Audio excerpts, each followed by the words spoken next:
Good evening, everyone. Welcome back to today's live session. I'm so excited to begin this new week with you. We're already in the second quarter of the year. And I mean, this is going to be such an exciting journey, such an empowering perspective for all of us to take further. Because if you're a business owner, you've probably started a new financial year for you and you're pretty excited for the goals you want to achieve.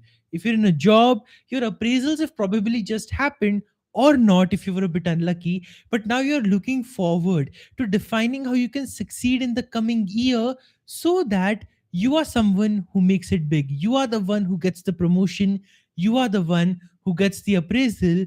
Or if you're just someone who likes to keep a track of their goals like I am, then you're very aware that more than 25% of the year has already gone by.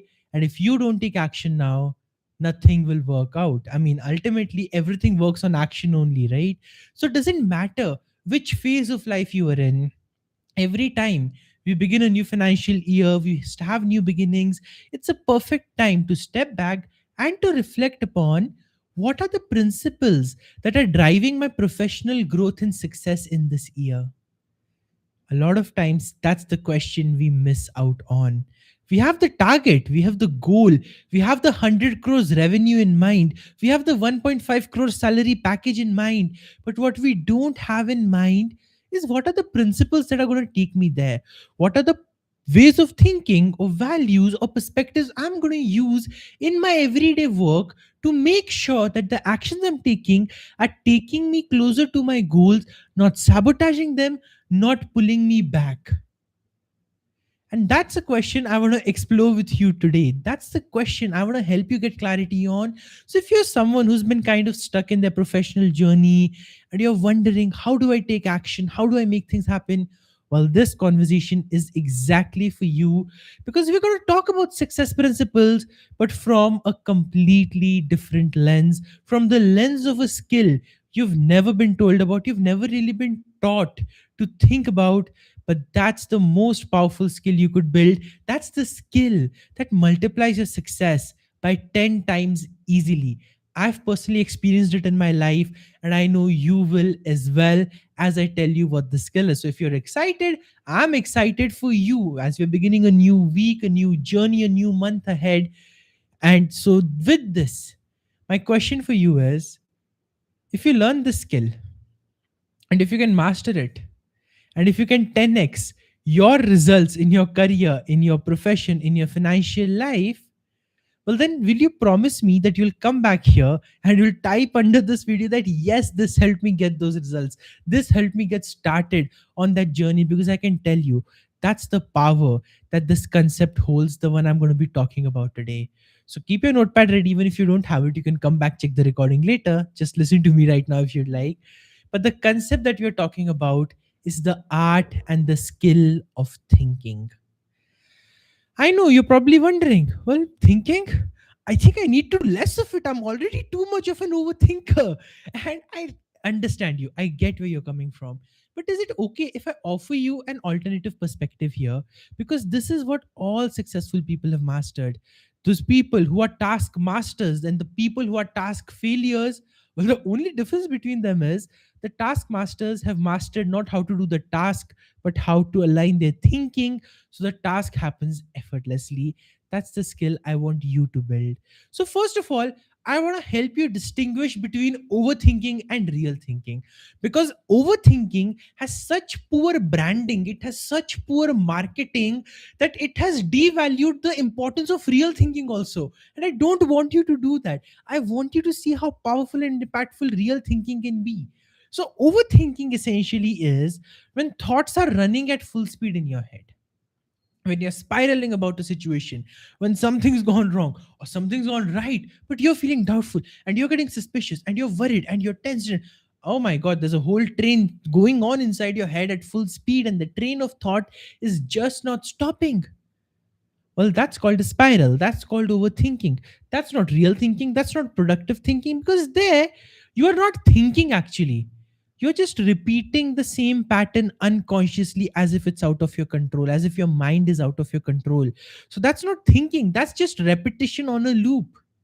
So overthinking itself, I would say, is a very A not so good name for the activity. It should be called a repetitive loop instead, because that's what it essentially is. Now, real thinking, on the other hand, is not about just repeating the same thoughts. Real thinking is about, am I questioning my thoughts? Am I questioning my assumptions? Am I thinking about this from all perspectives? Do I know the pros and the cons of the decisions I'm making? Am I aware of the strategy I'm using? Am I aware of the principles that are going into the work that I'm doing? Do I know how I'll deal with challenges if they come up in the future, or if there's some unpredictability? Am I mentally ready to handle that? Now, these questions are not overthinking. This is just a glimpse I gave you into the power that real thinking holds. And now, by real thinking, I would like to define it for you in a very simple way. Real thinking is the productive use of your mind's capacity for your growth. Simple as that. Real thinking is the productive use of your mind's capacity for your own growth. Now, if your growth demands that you critique yourself and you think strategically, and you're able to call yourself out on your own false assumptions, and you have to be honest with yourself even when it's hard, and you have to call yourself out on the emotions that are playing a game with you because of which you don't want to see the reality, well, that's what real thinking demands. Then do it. If real thinking means looking at an idea you held on to so dearly, but then when you look at the market, when you look at the positioning, when you look at the way things are, you recognize, oh, well, this might not actually work. In that moment, if you can look at that question with curiosity and ask yourself, okay, why won't this work? And you go down that thought loop, you go down that tangent of thinking, that's not overthinking. That's real strategic thinking, because you're no longer fooling yourself. If you just say to yourself, just think positive, and you can see proof right in front of your eyes that actually maybe the work that I'm doing, or the idea that I'm chasing, or the principles that I'm just thinking about are not very clear. It's not very objective. I know it may not work, but there if you're like, no, I have to think positive. I watched that one video on YouTube that told me if you think positive, the way will appear. Well, yes, but not if you think on the wrong way itself, right?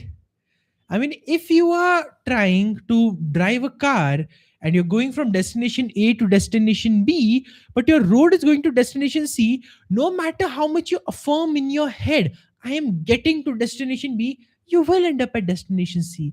No matter how much you say to your mind, just think positive. You are welcome to think positive. You just have to look at the goal and make it happen. But if you're not even willing to critique your own ideas, to critique your own thinking, to question your own assumptions, to see if you have it right in your logic or not, well, then, my friend, you're doing nothing else but fooling yourself. And the longer you fool yourself, the more you're going to stay stuck in the same patterns, in the same problems, in the same challenges, in the same irrational fears that have held you back. The only problem is you'll now be even more self aware of your patterns. You'll now be even more aware of the problem, and you'll be like, I know what the problem is. I'm just not able to solve it. Well, that happens when you don't allow yourself the space to be with the problem. You see, we judge ourselves too much for having problems. We judge ourselves too much for having negativity. We judge ourselves too much for being doubtful, or being worried, or thinking through things. I don't want you to do that. I don't want you to play that game. Instead, I want you to look at everything you are doing from the lens of real strategic critical thinking. And here's what I mean by that, okay? I'm going to give you a very clear example here. Before I give you the example, I want to give you a very important disclaimer. Strategic thinking is not negative thinking. A lot of people, and I mean so many people, I'm surprised by the number of people who believe this, but they think, oh, if I'm doubting myself, if I'm worrying about myself, if I'm worrying about my idea, and if I'm asking, will this work or not, am I not thinking negative? Won't I manifest the negative outcome if I'm thinking negative? And every single time, I hold my breath, I hold my patience, and I calmly tell them, no, that's not the case. That's not what will happen. Because again, negative thinking is what? I want you to understand this. Negative thinking is overthinking. That's a spiral you do not have control over. You just repeating the same thoughts over and over again. Strategic thinking, but real thinking means you're sitting with the question. It's like a conversation with your own self. The more you have these conversations, trust me, you're not going to be called crazy. You'll be called smart, because everyone who has succeeded takes these conversations to the next level. They understand every problem, not just from the lens that benefits them, but from the lens that may not benefit them, because by knowing about the weakness, they grow stronger. Now, if you're someone who's been a bit in the business field, who's studied a bit about MBA, or who's understood how businesses work, you know just how much precedence is given to strategy, to thinking, to planning, to marketing, to so many different things. What if we did the same thing in our lives? What if we did the same thing in our relationships? We'll not end up overthinking. We'll end up making much, much, much better decisions. I'll give you a simple example here. Let's say there are two people, okay, and they both are interested in each other. They both want to go on dates, eventually get married. That's their plan, and they're both, let's say, 24 years old. So they're pretty much, they have a few years of experience in, let's say, dating other people as well. They've had a few breakups, so it's the classic couple that you would imagine in today's modern society. Now there, if let's say the boy is someone who is great at his work, but is very much attached to his work. So he does literally zero time to give to the girl that he says he loves. And then the girl questions it, the girl asks me questions about it, but rather than taking it as feedback, rather than taking it as something to think over, if he just shuns it away, if he just says, "You are thinking negative about me. Who told you this? I'm giving you so much importance. See, I'm giving you so much value. The only reason I'm working is for you, is for the life that we'll build together." The conversation derails because nobody's willing to think strategically. Now, on the other end, let's say, if the girl is someone who's talking to a lot of people, she has friends, she has good connections, she goes to office, she does her work, or maybe she runs her own business, and there she talks to a lot of different people. Now, if the boy is possessive and if the boy is insecure in his own self, when he sees her talking to another man, when he sees her talking to someone else who could very well just be a colleague, who could very well just be a friend, he's going to get suspicious, he's going to get doubtful. But rather than thinking through his own thinking logically, he'll go into a negative overthinking loop. He'll be like, I love her so much. How can she do this? And then fights will ensue, conflicts will ensue. You know where the story goes. It doesn't end with love, it ends with separations. For a lot of people, it ends with separation. And that is why one of the biggest myths is love is enough to run a relationship. Not true. Love is the core foundation of it, but after love, there's logistics, there's clarity that's needed, there's compatibility, there's the factor that do these people even have similar values, there's the factor that do these people have the same character, or is one sacrificing for the sake of someone else just for that person's love and approval. And then that's not a safe relationship, that's not a healthy relationship, that's not a powerful relationship. But we are taught, no, when you fall in love, it's gonna be such a magical experience. It's gonna be love at first sight. Yes, you're gonna feel the butterflies. Yes, you're gonna feel the connection. Yes, you're gonna feel everything. But does that mean you can throw your life out the window and just marry someone for the sake of love? No. Compatibility has to exist, and chemistry has to exist, and courage has to exist, and honesty has to exist, and so much more has to exist in a relationship, more than just love, for it to survive. But we are not taught to think of it in this logical lens. We're not taught to think of it from this perspective, so we end up making mistakes. We don't make our decisions in the right way. But what if we did? What if you recognize, okay, yeah, I do love someone, but rather than just falling blindly in love and sacrificing everything that you value, and sacrificing your family, and sacrificing your career, and then ending up in regret 10 years down the line, does it really hurt to take some time to have hard conversations, to think about what's the strategy behind a relationship? What are we aiming at? What are the common goals that we have? Are we moving towards those goals, or are we going away from those goals? Do we even have common goals in the first place, or are we just two people who are attracted to each other but have nothing else in common in their lives?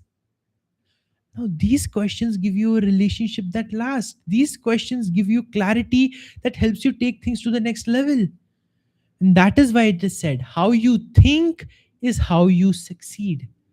Now, whether it's your business, whether it's your career, whether it's your relationships, what you do, how you think, how you approach them, that defines everything. All I want to let you know is questioning is not negative. Thinking critically is not negative. Thinking from all perspectives is not negative. And thinking about the possibility of failure and how you can prepare for it, definitely not negative. Definitely not doubtful thinking. Definitely not unwanted manifestations. No, that's not the case. There's a reason I took the relationship example at the end. Even though we started talking about the career, I wanted to make sure to show you that if we can apply the critical thinking skills here in your business, in your job, you'll be able to do it like this. You'll be able to see the goal. You'll be able to backtrack it. You'll be able to figure out what are the strategies I'm using. Are those strategies in alignment with the goal, or are they taking me away? Who are the different stakeholders involved? And do I have their best interests aligned to me or not? What could be a barrier? What could be a supporting factor?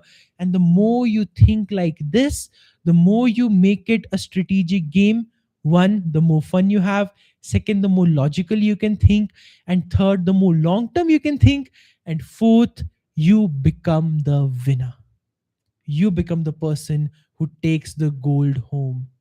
Now, if you want to do it, put the time investment in learning the thinking skills. Put the time investment in building out these capacities to be honest with yourself, and every single area of your life will sort itself out on a completely new level. It's magical, it's powerful, it's incredible. And I hope tonight you try it. Thank you so much for being here. And I'll see you once again tomorrow at 8:30 p.m. And I'll have this amazing, honest, incredible conversation with you like I always do. I hope it was valuable. I'll see you tomorrow once again. Bye.